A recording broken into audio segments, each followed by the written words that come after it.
Okay, now we're going to San Angelo, West Central Texas. We're going to Texas now. Also yesterday was World Tai Chi Day. Concho Yoga and Tai Chi, who has been training the Concho Valley community for 20 years in enhanced fitness and well-being, hosted a picnic at Glenmore Park. Demonstrations and workshops were presented in ancient health-promoting exercises of Tai Chi alongside the South Concho River. We have the largest Tai Chi community in Texas, and we have what's considered the premier studio in Texas, 3,000 square feet, where we teach Tai Chi about 5 days a week, different levels, and we also do what they call Chinese yoga. Studies show that practicing Tai Chi can help minimize some elements of aging, such as arthritis. Is that it? That's it. That was considering the large state of Texas, it was like New Jersey, compact. All right, George, would you like to say a few words before we introduce our esteemed next guest, Dr. Paul Hanna? Well, I must say I'm looking forward to that Quantum Chi movie and to see the whole thing and the music and so on. That was quite an interesting piece. And so congratulations to Sharon and everybody that's there. Right. I think it's a landmark historical film that will be treasured for years. So after Dr. Paul Hanna, I see Dr. Tony Gryffin had just came on. Hi, Dr. Tony, my buddy. We'll be with you shortly. And Dr. Paul Hanna, can you put yourself on video? And I'm going to introduce you.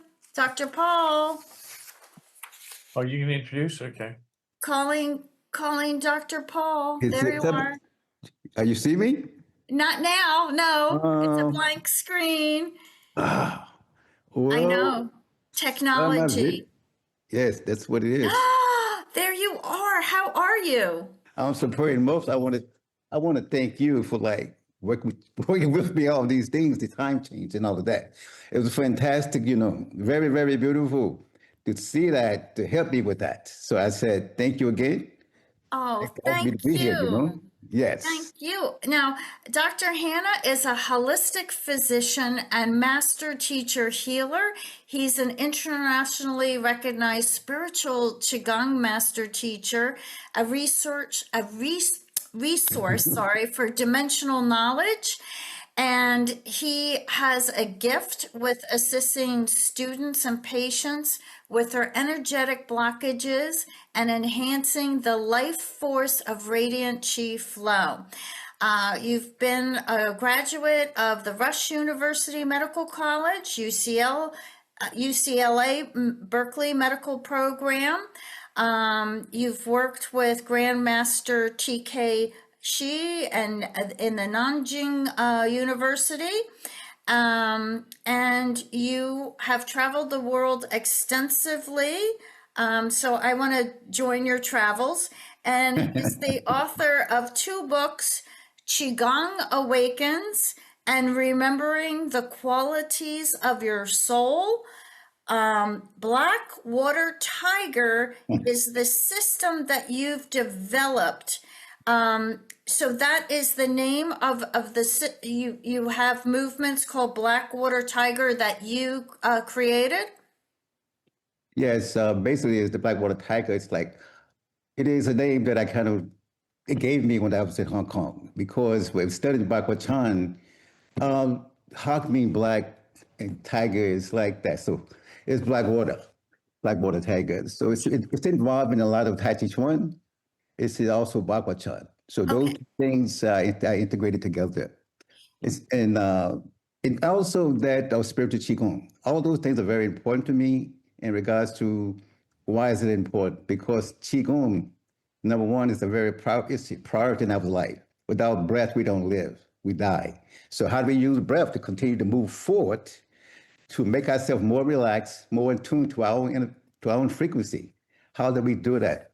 So Tai Chi and Qigong is a way of doing that. I get people first to just learn how to relax, Most people I see does not know how to relax. As a matter of fact, I ask them, which one of your bodies are you relaxing from? We have several bodies, your mental body, emotional body, physical body, spiritual body. So for me, I have to get people all aligned to all those bodies because some people are very intellectual, very emotional, very spiritual. That's fine. But you must be balanced first. If you don't have that balance, you cannot maximize as to who you are, what you are. So I think balance is a key. Breath is a big part of that. Breath and relaxation goes together to help you become aware. And awareness is also very important. Are we aware as to what we are frustrated about, what we are tension about, and how do we move forward from that? So I get up into those kind of things: relaxation, awareness, balance. Again, relaxation, awareness, balance. As a physician, I see so many people so uptight, so stressed out, and it causes them to affect different organs and cause many, many different diseases because they're too tight, they're too emotional. So how do you do all of that? One, we got to get people to relax, become aware how tight, should I say, how imbalanced they are. And I move from there, and I keep moving and moving to people become aware of that. Some people that come to see me, they're not aware if they over there working their spleen, their heart, their liver, they just doesn't know. So I can see anger in their liver. I can see the heart blocked up. I can see, because all of those things are very important that way. So it's the beginning like that, and I like people to become aware, very much aware of that. So let's say awareness is the key, relaxation and balance. I'll start from that then, okay? Now, Dr. Hanna, the one thing that I didn't mention about your bio is that you're a board certified psychiatrist on top of everything else. Yes, I am. So I have to ask you, when you're, how do you integrate this in a practice of, how do you integrate all of this? Well, the biggest thing is from your heart. You must come from your heart of love. So that's how I do it, from my heart of love. And I'm also a child psychiatrist. I got a lot of degrees, so I was adult psychiatrist, child psychiatrist, holistic medicine, trained acupuncture, China, Beijing. But relaxation, they all connect from the heart. If we're not connected from the heart, that's an issue. And that's how I integrate all those systems from heart. Heart of love, the heart chakra helps me to connect with people. When you connect with them, they will share with you because they trust you. So healing starts from heart, get the trust, they feel safety. There is no healing without the feeling of safety. Safety is a key issue. Do they feel safe? Do they trust you? Will they open up to you? If not, you're going to stagnate the energy. And we know as a physician, when you get stagnation, you get inflammation, then you get a disease. So again, from the heart of love, trust, and safety. I can do that when I'm teaching martial arts, be it Qigong, Tai Chi, Bagua. The student, you must connect with the student. You must be humble.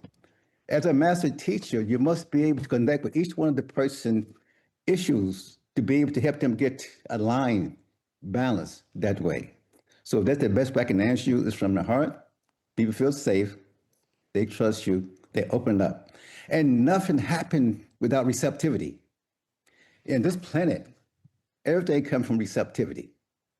From when we was born, the sperm and the egg, receptivity. I like planting in the garden. I had to make the soil receptive to plant the seed.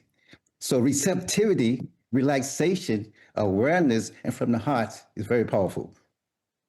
Now, you're unlike many doctors that I know. I was in corporate medical sales, and Yes. it's now everything's based on time. They have a set amount of time. Even beauticians now are, my mother used to go to this fancy, ritzy place I took her to, and she stopped going there. And I said, why? And she said, because the beautician had like 20 minutes and that was it, no chit chat.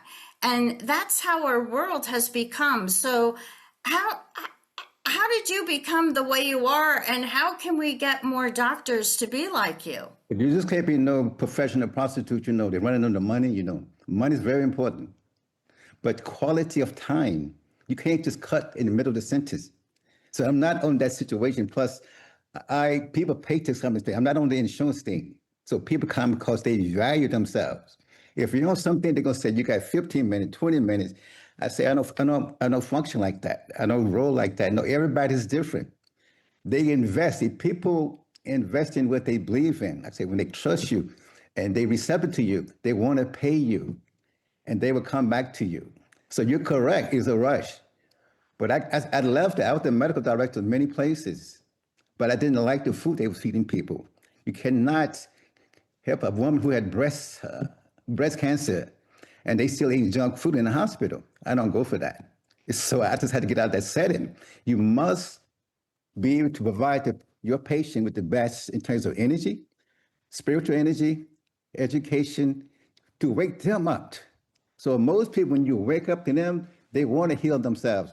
Because what you described is a lot of physicians is controlled by the third chakra. No, you got to go deeper. Let people realize they are worthy. They are worthy. They have the ability. And I said they're part of the triad. What you believe in, your creator and myself. But the most important thing is for you to wake up to you. Who are you? You have the power. You have the bit. The body will heal itself once it's aligned to the proper things. So far, we're not in alignment. So you got to be aware of your blocks, be it mental, emotional, physical, spiritual body. Which one of the bodies you attached to? And that I can help you identify that. Once you're aligned to that whole line of oneness, you're going to feel better. You're going to feel more happier. You don't feel rushed because you're invested in yourself. Investment in yourself is the most key to healing people. So we all need to take a step back. I know when I was younger and trying to make it on my own, it was all about, can I make enough money to take care of myself? And as you get older and you have a little nest egg, you can play around a little more. But we churn out people, and we all go on this track of time and look at how much you've accomplished in your life, and yet you're calm, you're understanding, you listen to everybody. I don't know when you sleep, but I mean, look at everything you've accomplished, and you're not a type A person, and you're not like, I've got to jump to the next thing. No, because What a role model. well, thank you for the compliment. No, when you really dedicate to being a healer, you align yourself to relax yourself when you're in front of somebody. It's not the right thing. Do you really believe that you can make it? So many people have left their innate self. They feel they got to keep up with the Joneses. So everyone have a gift. Everyone have a thumbprint.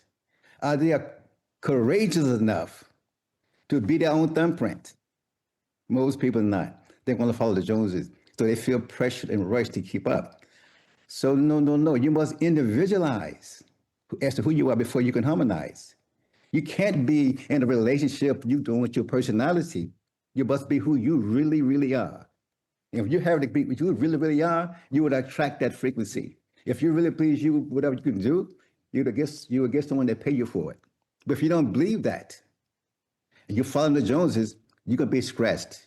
You could be worked up. You could be irritated. You might get some type of drugs or something to kind of calm you down. You have to realize you are beautiful. You're part of the one love, one breath, one energy. We're part of the source. Realize you have that source in you.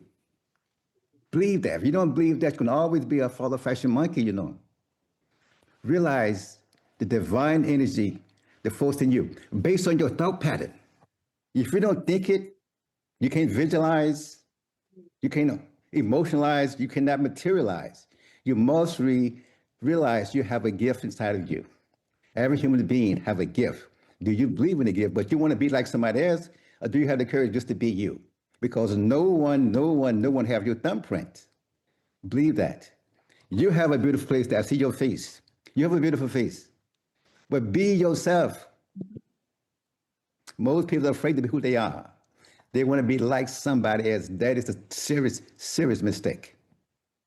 So when I teach Tai Chi, a Bakwa Chan, a Qi, I teach them to their ability. No comparison to nobody else. No competition. No, no, no, no. Only be who you are. Compete with your own ego. With your own ego, compete with that. And when you compete with that and neutralize that and transform that, you're happier and more. But you're looking out, mistake. Be your own self-motivated inside. Have the courage to critique you. Call yourself out. Go in the bathroom. My metaphor to son, when you really want to grow, go in the bathroom and talk about yourself, all your faults, your this, and take total responsibility for it. So this is second art I want to share today. One is receptivity. The second one, responsibility. And when you have receptivity, responsibility with heart of love, you can transcend all the little, I'd say stagnation come in your life, you know. It's like that. Dr. Hanna, Yes. let me ask you a question. Why do you do what you do? Because I like it. I can help people. I have a gift. And I like sharing my gift. I'm just what I call my metaphysical teaching. Say, son, you have a gift to help. You can open many doors with the same key. I like that because I like it for me. I like it because I'm a serve. I like that because I'm like the sun. I like the sunshine. That's my thing, the sun. Can you be like the sun? You know what the sun does? It shines on everybody without any kind of ism. No sexism, racism, politicalism, nationalism. The sun just shines. And I love it because I'm part of, like when I tell people do that exercise with me, I just did a workshop.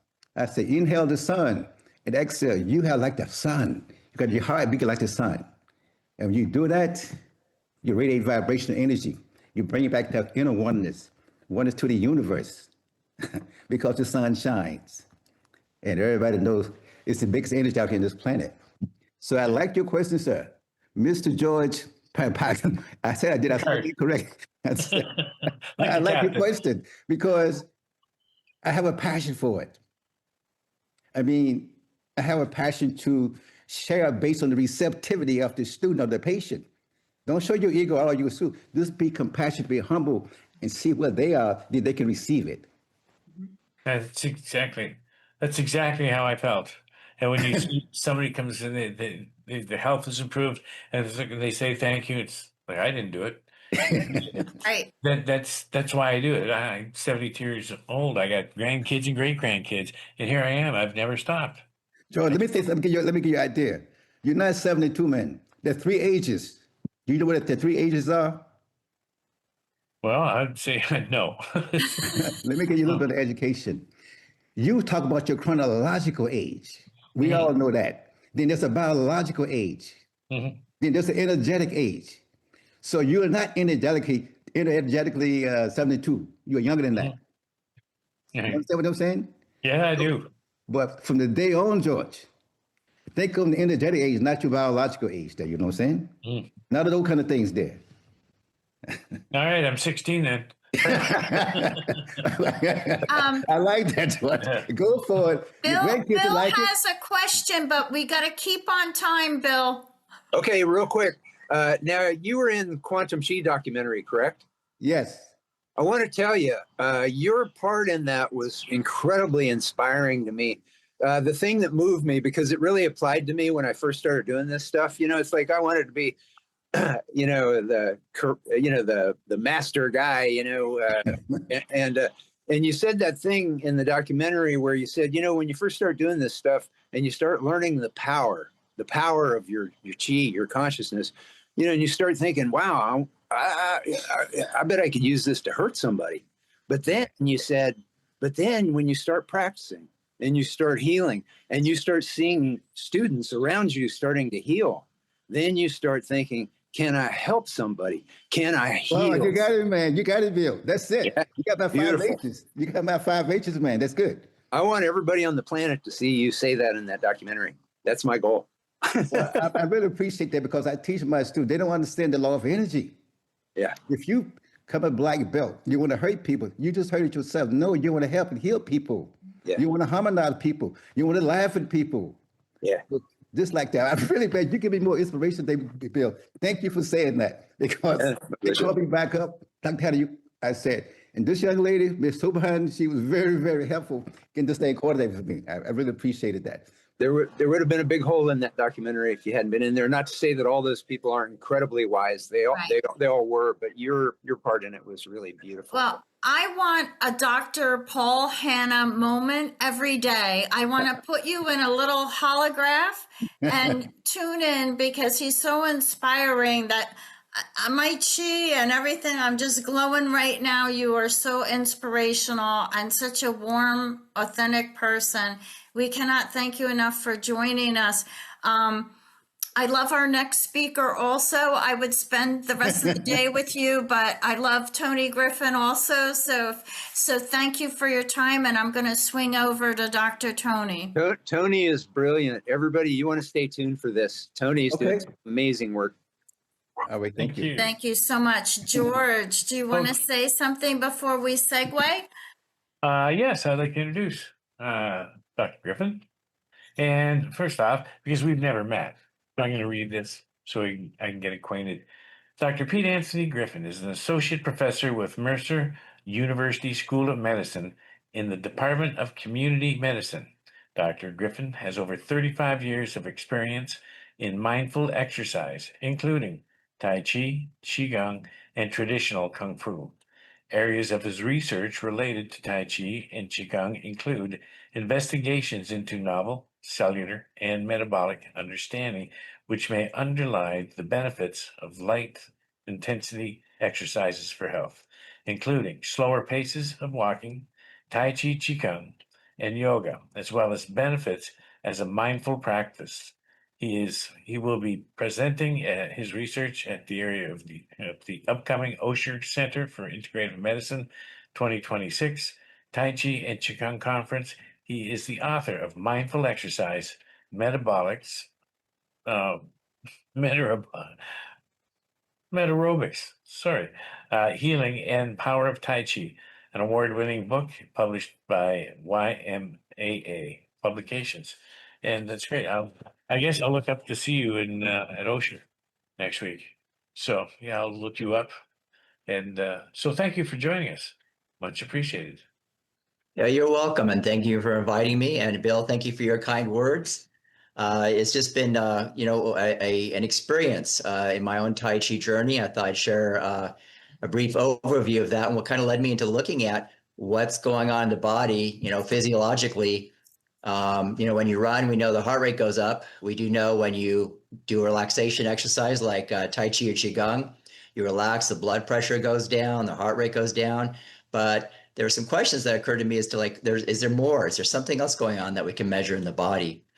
And what brought me to that realization was way back when I was teaching Tai Chi at a community college. And it was interesting. I was listening to the talk earlier about Tai Chi and cancer and the uses for cancer treatment, particularly for pain and the like. And it was actually what got me looking is there something physiologically going on in the body that we can measure other than, heart rate and blood pressure?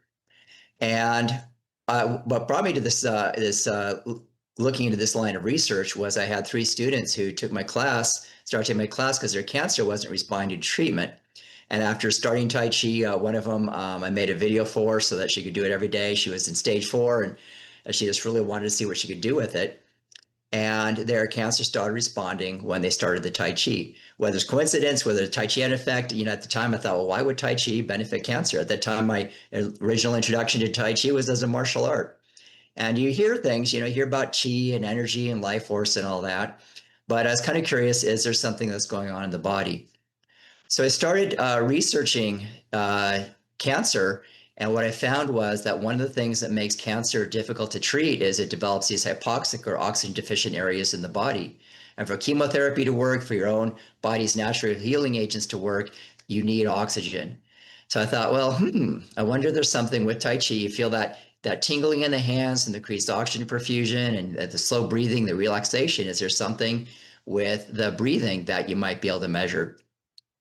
So I started measuring oxygen saturation, and what I found was I was getting some very unique effects. The most recent line of research using a $600 oximeter that actually will graph out. It's used by the Marines because it's very dependable, very sturdy, and it would actually graph out what's going on in the body. I thought I would take a few minutes if I could just go over some of the slides, because seeing the actual graphs, I'm going to go ahead and share my screen here.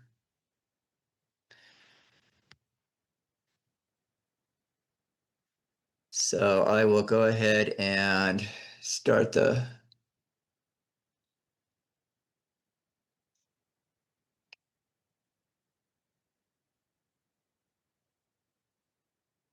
There we go. So essentially what I found out is I mentioned that cancer tumors, as they expand, these are sugar-based glycolysis metabolism, and they distance the capillaries, and it's hard for the oxygen can't just, has difficulty accessing, and your body's healing agents, chemotherapy, and the like. And I found a study by Timur Malachi at Purdue University that developed this implantable micro oxygen generator that generated oxygen around the sites of the tumors. It was used in rats, or mice, I believe, actually. And what they found was that they started responding to the chemotherapy when they started enhancing the oxygen perfusion. So this is when I started really looking at what was going on in the body. Now, another thing that also helped enhance my realization that oxygen use, enhanced oxygen use, and perfusion may have something to do with it is I was teaching English at a Chinese school, and I mentioned Qi. I referenced it to like the Force in Star Wars, because at the time I thought of it as this energy force. And I will mention Dr. Juan and Ken Rose wrote a wonderful book on the brief history of Qi, that there's like 22 different definitions of Qi. But at the time I mentioned to the Chinese students in the English school that, Qi, the Force, kind of like Star Wars and all that. And they said, what are you talking about? They looked at me like I was stupid. And they said, teacher, Qi just means air. I looked in the Chinese English dictionary, and sure enough, that was the first definition of Qi. Now, this is really brilliant. The character, if you can see the character here, you've got the little campfire here, the pot of tea, and then the steam rising off. And it's heated air, steam. If you look at the power of air for powering these tremendously huge, large, heavy locomotives, steam provides the energy for these locomotives. And oxygen metabolism provides the energy for our body. So you can see that one of the definitions of Qi is air, that the efficient use of air in the body is just, it was just kind of like that light bulb going off in my head. Okay, maybe these exercises really do enhance the way we use oxygen metabolism. And I looked up other studies. This is, I have most of these studies and research, over 200 studies in my book on mindful exercise. And I found that hypoxia plays a role in the development or complicates pretty much every condition out there. I've yet to find a condition that hypoxia or oxygen deficiency in the tissues doesn't underlie or complicate in some way. So I wrote a book on those observations just to kind of get the information out there. I put in 50K stories. Stories are very motivating, hearing some of the amazing stories from people who feel that Tai Chi and Qigong may have benefited their condition from one way or the other. And then I looked at what's the research that supports this? What's the research with hypoxia? What's the research with Tai Chi? There's a lot of limitations in regards to the studies. It's hard to get a good, well-funded, large-scale study with Tai Chi and Qigong. But the studies that go out there seem to show something. But the thing that's interesting, I'm going to back up here just for a minute before I get to the next slide. The scientists, they're curious about Tai Chi and Qigong. They hear about benefits. They go find a Tai Chi teacher, and the Tai Chi teacher, knows about a Tai Chi, but not necessarily about the science end. And so when they write these papers up, they'll ask the Tai Chi teacher and the Qigong teachers, well, how does this benefit these different conditions? And they'll say, well, it's the Qi. It's this energy force. The scientists scratch their head and say, okay, if they put anything in the journal article to say, the Tai Chi teachers attribute the benefits of Qi. Again, looking at Qi as energy powers everything in the body. But I started looking at, well, what can we measure? Is there something measurable? When I started measuring oxygen saturation, what I found was following Tai Chi, following Qigong, and even light intensity walking, slower paces of walking are not aerobic. And I started wondering, you don't get cardiovascular benefits if you just go for a casual stroll. So I started wondering, slow paces of walking be more like Qigong than it is like running? And what I found out with all these exercises is that after you finish, you get a very brief, very short, large drop in oxygen saturation. This drop is so short that it really it could be easily overlooked as being meaningless. But I keep seeing this pattern indicates that while you're doing these exercises, your body may be using oxygen at a higher rate than during resting or other exercises. And then afterwards, when you shift back to normal metabolism, that you may get that drop during the shift in metabolism. And it's important to realize that oxygen, you don't have a capillary that goes to every single cell. There could be, let's see if I can get the pointer here going. There could be as many as 10 to 20 cells between each capillary, and the oxygen has to perfuse through those cells. So if Tai Chi, if you feel that tingling in your hands when you do Tai Chi, or your arms or your body, it's very similar to when your leg falls asleep, but it's a pleasant tingling instead of painful tingling. And there's a lot of evidence that indicates that it's the enhanced oxygen perfusion through the cells. And again, that may be able to address hypoxic areas. We need more studies. One thing that's interesting, just a quick note, is that that I don't see this big drop in healthy people. What I'm seeing is that if this person here has prostate cancer, and they had 3 months into treatment, and I got a big drop down to 86%, which is really unusual. Normally oxygen saturation doesn't drop below 94. And this person, healthy adult in his 20s, who is actually a marathoner, and there's no big drop, but there was that little bit of a drop there. So the question is, could the size of the drop following exercise and oxygen saturation be tied to your health condition? If you have more serious health condition, your body is struggling to be in a constant state of healing, you might see that indicating that there. Again, we need so much more research on this to really see what's going on. But I developed the hypothesis that there may be an increase in oxygen perfusion and metabolism while you're doing these exercises. And then when you stop, shortly after, within 5 minutes, you'll tend to see that drop, particularly if someone has a chronic condition. Whether that's actually what's going on or not, we don't know. We need a lot more research, but it is something that is being looked at now. It'll be interesting to see what happens with that. And I want to mention one reason why this is important. I'm a big fan of Everett Rogers' Diffusion of Innovations, and any new exercise, any new innovation, when it comes out, it's rapidly adopted by the innovators. A very small portion, about 2.5% of the population. And the innovators will do it it's just new, it's interesting. They'll just develop a fascination, and their explanations for the benefits can range from a whole range of things. But to get it really popular and the rest is adopted by the rest of society, particularly the early adopters may do it just because the innovators say, hey, you got to try this exercise. But the late majority, and the late adopters don't tend to adopt it unless they can see physically, okay, or what is the actual documented benefit for why I should buy this or why I should do this. And I just want to share why I think looking at a physiological understanding is important to really get Tai Chi popular. Is that Ken Cooper, back in before 1960, only about 2% of the population did running, biking for health, and the like. It was considered a very unusual exercise. There was actually New York Times ran a wonderful article about people being arrested for running in public because they must be crazy if they're running. Why would you run if you weren't being chased? Really interesting article. But then Ken Cooper wrote the book Aerobics. He had some important realizations. I could talk for about an hour on this. But after he wrote that book, all of a sudden it went from the innovators to the early adopters to the early and late majority. And we went from less than 2 million people running to over 65 million people today doing some form of aerobic exercise. And you can see the impact on heart disease. Heart disease used to be very low. We had to walk everywhere, ride a horse. We got cars, we got radio, later we got television.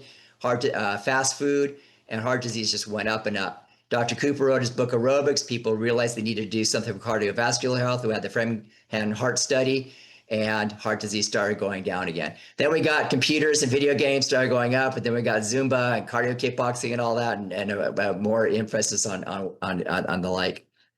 But I'm not going to talk a little bit about frame right now, but I just want to share, if you're interested in more research on this, the book I have out right now does a pretty good job of talking about the current research.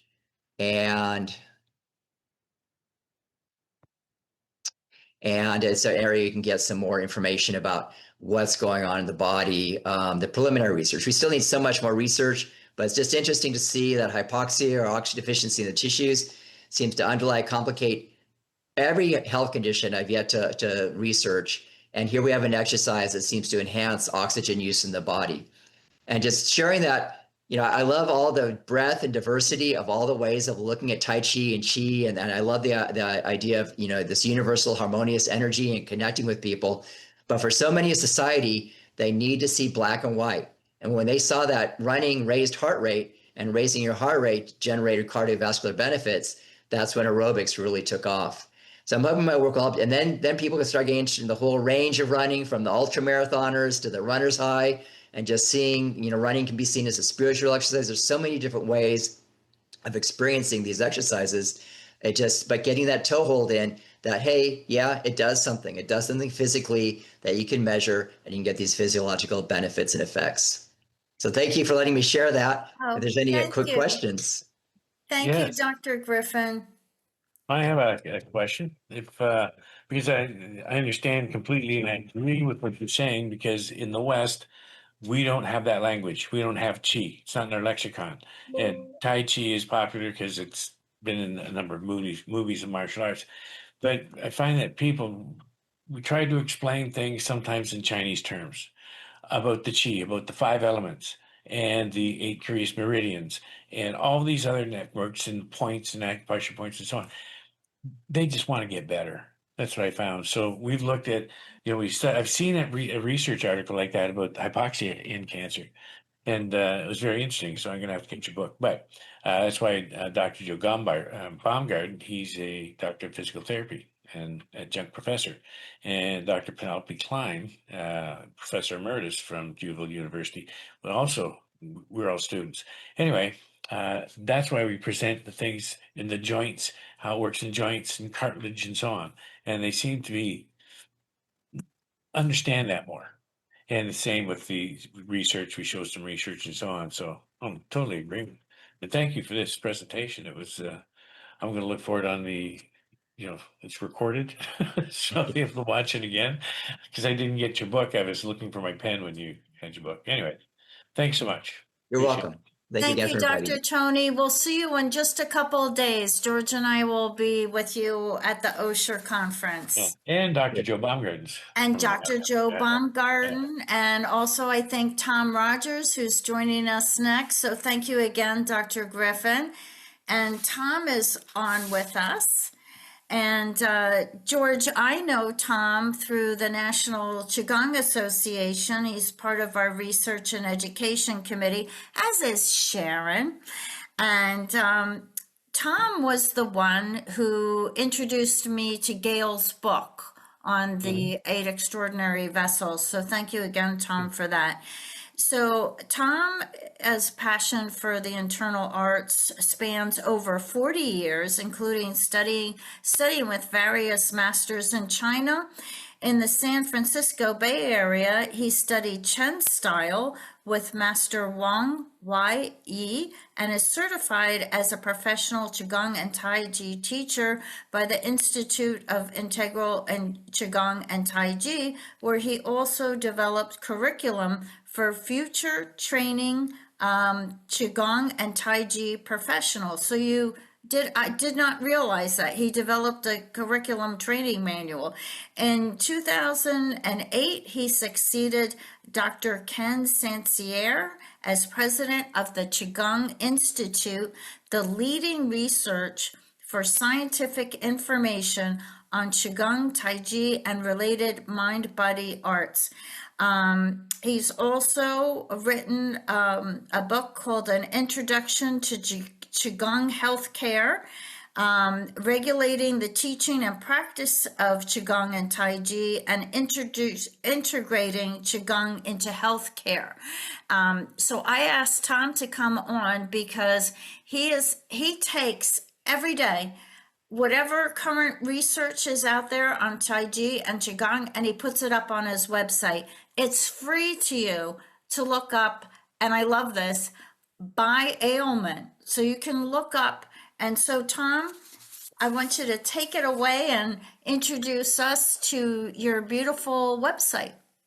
Okay, well, Dr. Ken Sancerre retired from a distinguished career as a materials scientist at Stanford Research Institute in California in 1984. And he wanted to replace the intellectual stimulation he was getting at SRI. He eventually met Effie Chow, who turned him on to Qigong, and she helped him found the Qigong Institute in 1988 to promote a scientific understanding of Qigong. Now, in honor of Qigong, the first person to receive a National Qigong Association Lifetime Achievement Award, I'd briefly like to share a few favorite Qigong science bits here. So scientific research on Qigong started right around 1980 in China. Papers were in Mandarin in conference proceedings, but the abstracts were in English. And Ken obtained these, and he created the first online database of Qigong research. And the Qigong and Energy Medicine database on the Qigong Institute website now has over 20,000 abstracts on Qigong, Tai Chi, and mind-body medicine and research. Ken wrote the very first papers by a Western researcher on Qigong, and his most famous probably was the anti-aging benefits of Qigong, which was in 1996, which was about the time that the Qigong Institute became a 501c3 nonprofit 30 years ago. So Ken was a senior materials scientist, had over 70 publications and patents on materials science. He authored over 20 papers on Qigong, and he did his own research on Qi. But Sancerre and no one in China or anywhere else has published any scientific evidence for Qi. Dr. Gryffin just mentioned some of that. And like Dr. Gryffin, I enjoy and recommend The Brief History of Qi. Qi can be translated as air. That's a great definition for it, but it's a definition that's changed through the millennia. Now, I was at an NQA conference. There was a 2-hour session where a guy read nothing but definitions of Qi from a Chinese English dictionary, and I think we ended up with 998 of them. From a physics standpoint, everything fundamentally is overlapping energy fields. So you got all that. But let's get back to Qi. Qi is this wonderful concept woven into the fabric of Chinese culture and philosophy, and is fundamental to traditional Chinese medicine. It's proven effective, systematic healthcare system developed over the millennia. Key feature, holistic model of medicine, in other terms, mind-body. Western medicine is finally discovering and embracing holistic mind-body medicine. So I want to talk about a little bit of the science of Qigong and Tai Chi in Western medical terms, which we just heard was something that people like to hear because they have a little bit of difficulty sometimes with understanding or relating to this idea of Qi. So Western medicine is based on a biomedical model. Physiology is fundamental. Holistic mind-body medical model is a biopsychosocial model of medicine. It includes the physiological, but it takes into account the psychological and social factors of health and healing. Now, even an even newer term is whole person health. And that's a new term for biopsychosocial, holistic, mind-body medicine. The U.S. National Center for Complementary and Integrative Health and Veterans Administration are heavily promoting this. And George mentioned earlier, the end of the week, Harvard Medical School is hosting the Science of Tai Chi and Qigong as Whole Person Health conference in Boston. And this whole person health approach to medicine recognizes that multiple systems interact to affect health. You got the nervous system, endocrine, immune, cardiovascular, et cetera. Tai Chi and Qigong are multi-component practices and therapies, which affect physical, psychological, and social aspects of health. And Tai Chi practice for health and Qigong combine the components of exercise, breathing, and meditation. The first component of Qigong is exercise. This century is finally recognizing, Western science, Western medicine is finally recognizing exercise, and it's finding its way into medical school curriculums. Exercise is Medicine is an initiative that was launched by the American College Sports Medicine and the American Medical Association to make physical activity assessment and promotion a standard in clinical care. The American College of Sports Medicine 2010 position stand endorses prescribing Qigong and Tai Chi for neuromotor health, which is great for us older people because we need balance, flexibility, and muscle strength, and it decreases the chance of falls. And Times Magazine's 2016 article was about exercise would be the most effective and successful drug ever invented. The Chinese government and researchers heavily promote the traditional Chinese exercises of Qigong and Tai Chi throughout their society and educational system, saving billions or tens of billions of dollars a year and lowering the healthcare costs for their citizens. First and foremost, Tai Chi and Qigong are exercise. The second component of Qigong practice and therapy is breathing. Breathing modulates the nervous system. Slow-paced diaphragmatic breathing activates the parasympathetic branch of the autonomic nervous system through the vagus nerve. And its autonomic nervous system dysregulation is involved in just so many medical issues. A main reason Qigong breathing is so good for so many things is by reducing stress through autonomic nervous system regulation. Now, Dr. Hanna talked about the importance of safety. Turns out Porges's polyvagal theory goes into this in detail.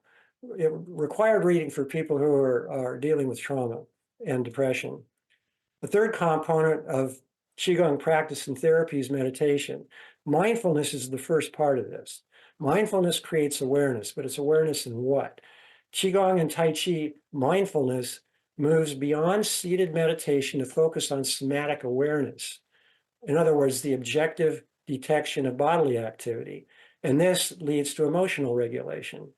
Harvard Medical School, just a couple of weeks ago, came out with this really great article, How to Reduce Stress and Anxiety Through Movement and Mindfulness. And in it, there's a great endorsement of Tai Chi and Qigong. But the 800-pound elephant in the room, 800-pound gorilla, is the main component of Qigong meditation is interoception. The original definition of interoception is subconscious maintenance of homeostasis and bodily energy management. Again, the objective detection of body activity through the nervous system. It's a new subfield of neuroscience. The first international conference was in 2016, and the U.S. National Center for Biotechnology Information articles on interoception, 1950 to 2040, 2000 to 2026, 2,750. So the National Center for Complementary and Integrative Health is promoting expanding the definition of interoception research to include the subjective experience of bodily activity. In other words, somatic experience. This isn't a new concept. In the 1880s, William James was co-author of the James Lange theory of emotion, which said emotions result from the conscious experience of physiological activity. Turns out the brain is a prediction device. It maintains a model of the world and compares it to sensory input. Health issues occur when there's a disconnect between what's really going on and what our mind thinks is going on. So dysfunction of interoception and emotional regulation, dysfunction of emotional regulation, is increasingly recognized as an important component of many health and mental health conditions. Tom, Yeah. forgive me for interrupting, but our time is almost Oh, done. And I would love for you to just show your website. And again, I've invited you as part of the NQA to do an interview with me on interoception, because that's a new term and we'd like to go deeper. This is Tom's website, qigonginstitute.org. And the way it's set up, Tom, if I'll give you 2 minutes to just show how it's set up and how people can navigate it, because you could look up any ailment and find something about how the Tai Chi and Qigong works on it, correct? Okay. I timed the presentation. I was one sentence away from being done and going into what you're talking about. So if you could stop sharing it and I could share it, then I could. We see it. We see it. Oh, I We know, saw but the it. problem is I want to navigate it a little bit. Okay. So And there, by the way, George, I want his T-shirt. So when we're at Osher, can you hold him down while I take it? You're on mute. so you can see from here that there's a little bit of information about this teachers and therapists. It's a list, a free listing or paid listing. Paid helps pay for the website and the podcast. There's over 1,400 people listed here. And then there's information on getting started with Qigong and Tai Chi. There's a ton of research. You can see all these different topics here. We just barely scrape the surface here with breathing and interoception and exercise. There's Qigong for cancer. Yeah, well, that's near and dear to the heart since I just got diagnosed with that. So then there's resources, and you've got government and Qigong and education. I mean, that through all levels of education. And then spiritual Qigong, that's kind of interesting. A lot of stuff there. And then pointing out some of the places where the United States government actually endorses Qigong and Tai Chi. Then there's of course, this might be considered like recommended reading, that I've found through the years of all kinds of interesting stuff. This website, instead of writing a book, we wrote a website basically. And so this is 30 years of information on Qigong and Tai Chi. And then let's see, where else? Let me go to home. And you see up here, there's a YouTube channel. Probably shouldn't have done that, but well, yeah, okay. So YouTube channel with a ton of stuff on it. I didn't even know you had that. Oh yeah, well, a lot of really good stuff on that. And then of course, well, I want to do the Facebook page because I'll have to log in, but we also have a Facebook page. And then one other thing I'll show you about, there's what's new. Okay, so what's new? I update this almost every day with new research. And I know Sharon looks at this pretty much every day with all the information about Qigong and Tai Chi. And this is, there's even more stuff that goes on the Facebook page because what goes in this what's new, I put on the Facebook page, and then I also put news that I find over the web and put that on the Facebook page. So that's just a sort of an overview of. Thank you, Tom. This is great. So again, it's the QigongInstitute.org. And Tom, I want to thank you so much. You are a plethora of knowledge. I mean that sincerely. I want to do a video with you on interoception and show everybody that t-shirt. That was Zen. This is Tao. It's not I didn't make it up. Mark Scott Johnson, give him credit where credit is due, man. This is like 20 years old. Does he still have those shirts? I definitely want one. Yeah, I know. I put this on purpose because I figured you guys would like it. So yeah, you'd have to find out from him. And I wanted to say thank you, Bill and Angie, you and George and Siobhan for making this happen. Now look at my background. That's my backyard. Yeah. And also, no kidding. Wow. That is Tom scaling the mountain. He's also a professional climber. Well, not professional. I was professional, but look at this. Look at what look what Zoom is doing. See that? Yeah. That's the chi coming through. I'm going to move there. That's the chi coming through. And look, it goes three corners of the way around. All the stuff that I don't know how to do. It's very exciting. Thank you, Tom. We appreciate you. Thanks, Tom. Great meeting you. See you. Thank you for all you do. Yeah. See you at Osher. Okay. Yeah. Oh yeah, definitely. So we have I can't talk now. Another couple more hours and I won't be able to talk. Lorelei Chang, who I've met at the Omega Institute and the National Qigong Association Conference. And again, we're going to have the president, Clayton Crossley, joining us shortly to talk about the conference this year in Denver, which everybody's invited to. You don't have to be a teacher to join the conference, and how he's working on programs for the veterans. Very important stuff. So This is kind of a light-hearted video. I do not think we should play the whole video because we're running a little bit behind in time. The reason I thought it was good was to show the playfulness of Qigong and Tai Chi. And as George has always reminded us, the Chinese don't say they're going to work on the Tai Chi or Qigong, they're going to play with, they're going to go out and play their Tai Chi and Qigong. And Lorelei Chang is revving up the Qi in a different way. So how about if we just play this for about 3 minutes? Good morning, everyone. Happy World Tai Chi Qigong Day. I am so delighted to be invited to share some Qigong and Tai Chi with everyone, with this beautiful community. And in case if I cannot join live, and as I will be having very packed day on Saturday, the April 25th. So I recorded a little short exercise.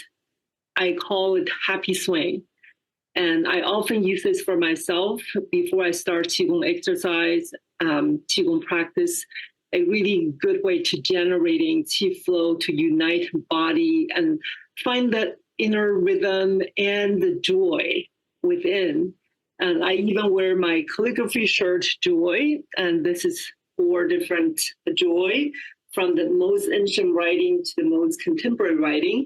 So to honor that joy within our Qigong practice, hopefully we can implement those joyful energy into our daily life.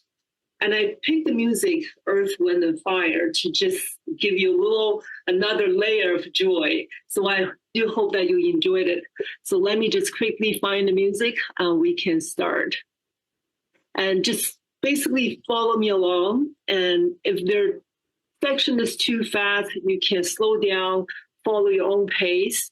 And sometimes their short section could be too much for your body. So please listen to your body and just have fun.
Okay, so again, that was just a little fun moment that you can rev up the chi.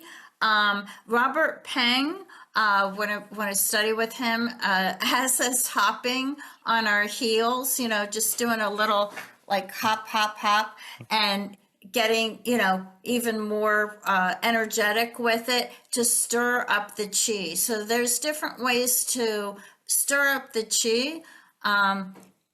More energetically, but I also love just the calm and the mindfulness of the practices. So Yeah. we can turn up the volume or turn it down. So That was my George, favorite part. That's my favorite part, the slowness and, close my eyes and going deep. Well, that was fun though.